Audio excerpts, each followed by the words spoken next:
Now, I've been ranking LEGO Star Wars sets for quite a while now, and I do have to say, this one was probably one of the hardest lists that I've ever had to make. I spent hours and hours making this list and thinking every placement through to the fullest extent. So without further ado, today I'm going to be ranking my top 10 LEGO Star Wars The Clone Wars sets. And I said my top 10 because these are all just my opinions, and I know there's going to be a few placements that some of you are definitely going to disagree with, so just keep that in mind throughout the video. Starting off with some honorable mentions, the first honorable mention I have, or you could call the number 13th spot, I have 7674 V19 Torrent. Now, I absolutely love this set to death, and it's by far one of my favorite sets in my collection, and my bias really made me want to put this set in the top 10, but I had to think logically, and realistically, this set is just not as good as some of the other Clone Wars sets. Don't get me wrong, it's still an incredible set, it's one of my favorite sets for a reason, although there are a few problems with it. One is that it only has one minifigure, and two is that there are a few gaps on the top, but other than that, I think this is an incredible set, and it also has one of the best play features on a LEGO Star Wars set ever made. On to the next honorable mention, or the number 12 spot, I have 75046 Coruscant Police Gunship. Now, despite this set being released in 2014, it is one of the newer sets on this list, just because, as most of you know, 2014 was sort of towards the end of the prime of LEGO Clone Wars. However, regardless of its age, it is a very nice set. It obviously comes with the very iconic and sought after Shock Troopers, as well as an exclusive Anakin and an almost exclusive Ahsoka, as the only other set this version of her came in was the Umbaran Heavy Cannon. And then onto the last honorable mention, we have another set that I really wanted to be in the top 10, and that is A019 Republic Attack Shuttle. I feel like this is definitely one of the more overlooked Clone Wars sets, although I still think it looks really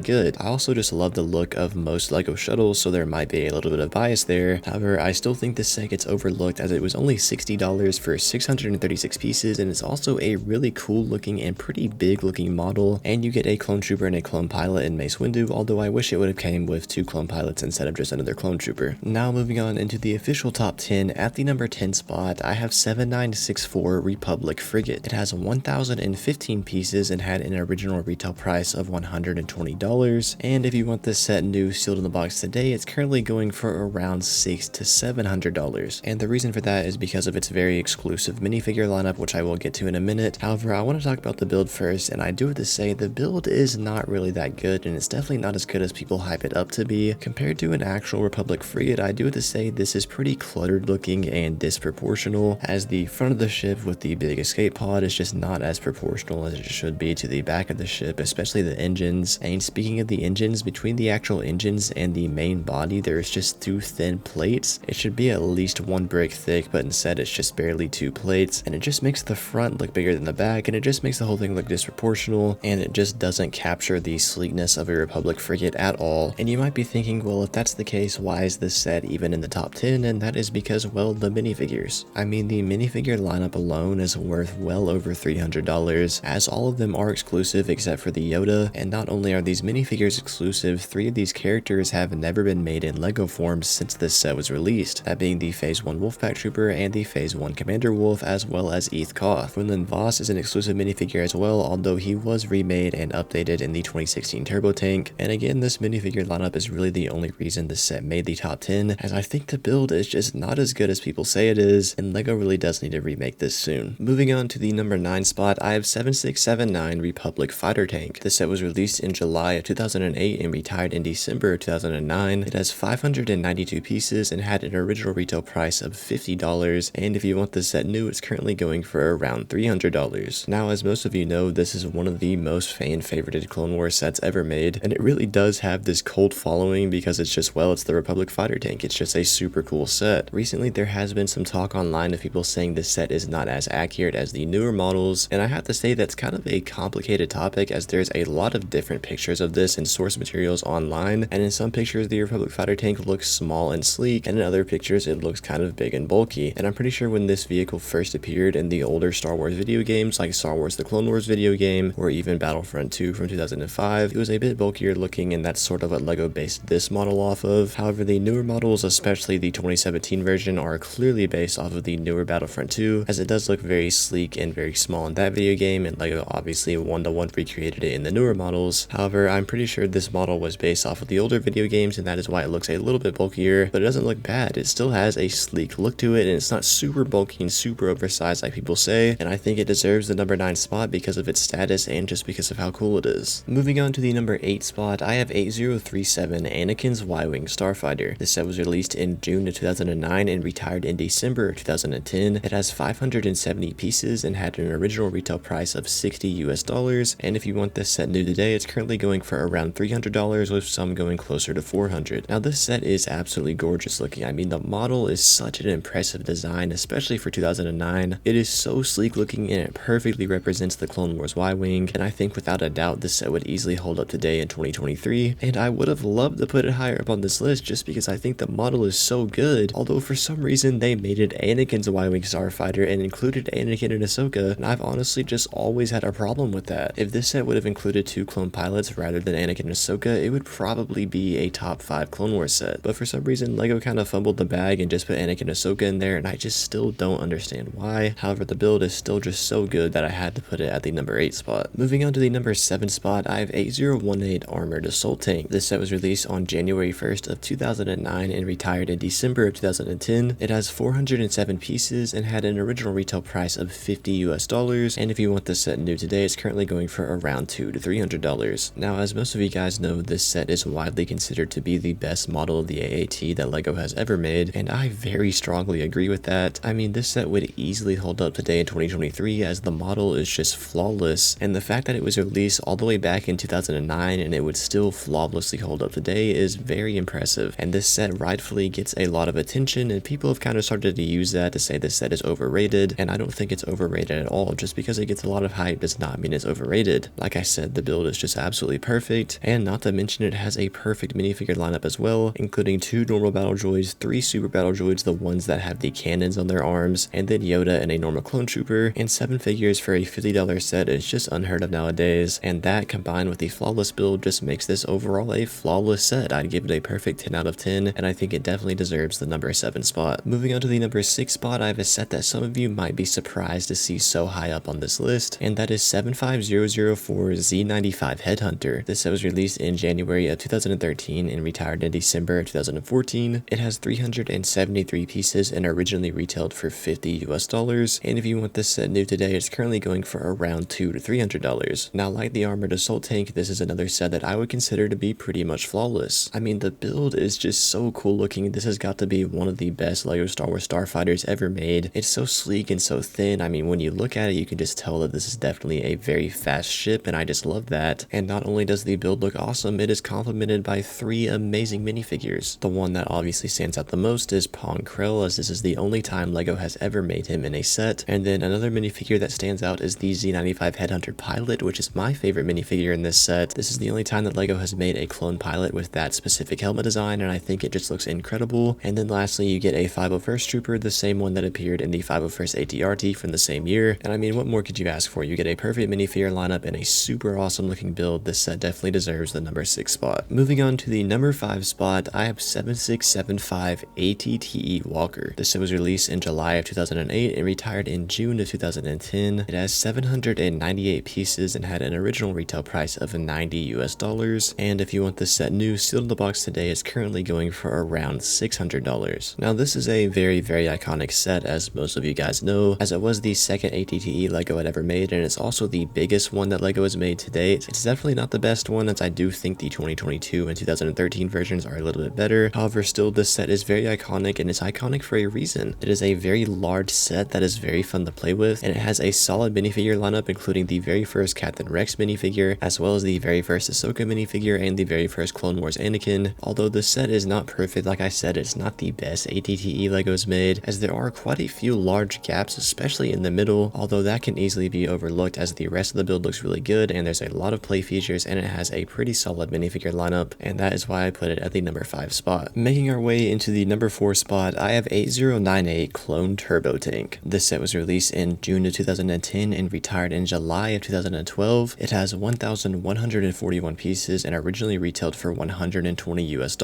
and if you want this set new today, it's currently only going for around $500, and I say only because it's definitely gone down in the past few years. About 2 years ago, it was actually going for around $600 to $700, but regardless, as most of you guys know, this is a very iconic set, and it is by far the best turbo tank ever made. Although there is one slight problem I have with it, and this really goes for all the LEGO turbo tanks, and that is that there is just too much open space beneath the actual body and around the wheel area. And when you look at an actual turbo tank, the actual body almost goes all the way to the ground and the wheels are more on the side of it. However, that's just a very small nitpick on my part, and honestly I'm not even going to take it too seriously, because I'd imagine building the actual turbo tank with the wheels on the side like they are in Universe would be very hard to do. So that's why I don't really take that too seriously, and it definitely doesn't take away from the look of the overall build, because I mean still, this is the 2010 Clone Wars turbo tank. It's an amazing build, it's massive, and it also has an incredible lineup including figures like Cad Bane and Ayla Secura. Despite my small nitpick, I think this set definitely deserves the number 4 spot. Moving on to the number 3 spot, I have 7676 Republic Attack Gunship. This set was released in July of 2008 and retired in June of 2010. It has 1034 pieces and it retailed for $120, and if you want this set new today, it's currently going for around $700 to $800. I mean, this is the 2008 Clone Wars gunship. It really is the face of LEGO Star Wars The Clone Wars, and rightfully so. It is just a very iconic set that has proven to be a fan favorite even up until today. Although I do have to say, obviously it's not as good as the 2013 version, and really the only reason it's not as good as the 2013 version is just because it has the cheese slopes down the middle and not the normal slopes, so it makes it look a little bit blocky and not as sleek as the 2013 version. However, I don't really mind that, as it definitely gives the set some more character and makes it look a little bit more rigid, and it doesn't really take away from the overall look of the gunship. And on top of that, it has a very iconic minifigure lineup with a Phase 1 Commander Cody, Plo Koon, and Obi-Wan Kenobi, and Asajj Ventress. This really is a very iconic set, and I think it definitely deserves the number 3 spot. Now, making our way into the top 2 spots, I'm pretty sure you can guess which 2 sets are left based on the thumbnail. And before you start commenting about my placements of these 2 sets, I do have to say I put so much thought into these top 2 placements, and I came to the conclusion that both of these sets really are neck and neck. I'm talking like they basically are identical in how good they are. However, in the end, they could not be tied. One had to come out in the first place and one had to come out in the second place. And at the number 2 spot of the top 10 LEGO Star Wars The Clone Wars sets ever made, in my opinion, I have 75367 Venator Class Republic Attack Cruiser. And man, I've talked about this set so much on my channel recently, and again, it is just still by far my favorite set in my collection. It is massive, it is detailed, it is super fun to build. There's nothing that's very repetitive in it. The whole thing is just such a joy to build and own. Now, there are a few nitpicks here and there. Obviously, the main one is that Captain Rex should have included a cloth waist cape, and I mean, yeah, that is very disappointing, although you're spending $650 for the build and not for the minifigure, and that makes it easier for me to look past that, although I do still wish he had a cloth waist cape. Also, there are a few unnecessary stickers. I know obviously the Republic Navy symbols were very necessary, however there are 2 stickers right between the bridge and the red stripe that I think were a little bit unnecessary, as they are a little bit distracting, as the sticker color is a lighter shade of gray than the actual color of the bricks. But other than those nitpicks, I'm telling you, this set is perfect. I have it on display behind me right now and I just love it to death. This is by far my favorite set in my collection. However, there is one Clone Wars set that I think is just slightly better, and I mean just slightly better. Like, they basically are neck and neck, and this one is barely better. And I'm pretty sure at this point you can guess which set I'm talking about, and that is a 10195 Republic Dropship with AT-OT. This set was released in May of 2009 and retired in December of 2011. It has 1,758 pieces and it originally retailed for $250, making it one of the biggest LEGO Star Wars play sets ever made. And if you want this set new today in 2023, it's currently going for around $2,000 to $3,000. Now, I don't care how many people say this set is overrated, I don't care how many people say this set is overhyped, I still think it is the best LEGO Star Wars The Clone Wars set ever made. One is that you do get 2 vehicles in one set, and both of the vehicles are massive, especially the dropship, and the dropship really is the main draw for this set. It just looks so cool. It's the only time LEGO's ever made it. Well, it's actually the only time LEGO's ever made either of these vehicles, but still the dropship is just massive. It looks incredible on display. Now, talking about display, I don't think either of these vehicles will look as good as the Venator, obviously because the Venator is a UCS set, although the reason I put this set over the Venator as well, the Venator is really a one-trick pony because it's just a display set, although this set can double as a really nice display model and an awesome playset. The dropship can pick up the AT-OT, but also you can take the 2008 AT-TE and very easily modify it to be able to fit in the dropship as well. And the fact that you can even begin to recreate the scene from the Battle of Geonosis where the dropships are carrying in the AT-TEs and dropping them off is just absolutely awesome to me, and that is why I put it at the number 1 spot, because I don't think anything can really beat that. Anyways guys, that's gonna do it for this video. Let me know what you guys think about this list down in the comments below, and if you want to check out more of my videos, you can see them on the end screen